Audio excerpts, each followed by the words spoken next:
Algiers is once again the focal point of a major French crisis.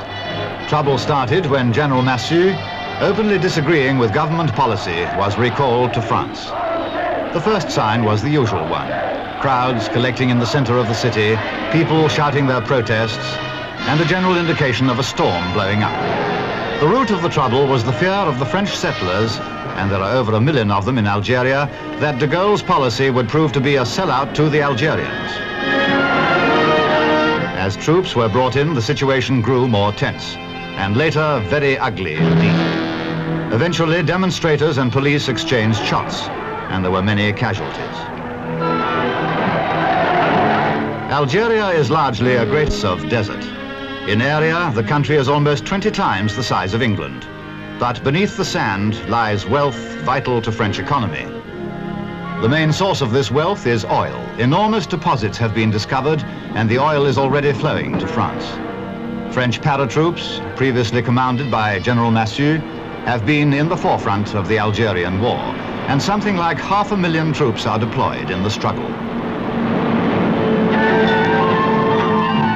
In May 1958, riots broke out, backed by the army in Algeria.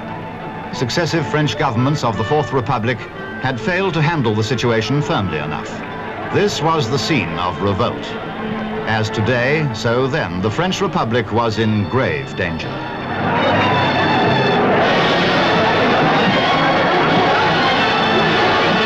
This was the situation that led to a new deal for France. It brought General de Gaulle to power. And a hero of the moment was General Massu.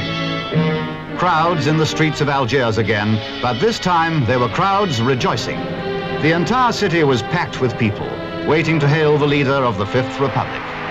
And one of de Gaulle's first acts was this greeting with General Massu. France was saved, and the wartime Free French leader was the man of the hour. What an overwhelming triumph he was given on his drive through Algiers.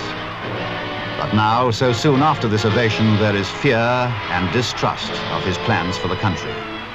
How ironic that the very man France called from retirement then now has an even greater problem to solve. For myself, says de Gaulle, I shall do my duty. Vive la France!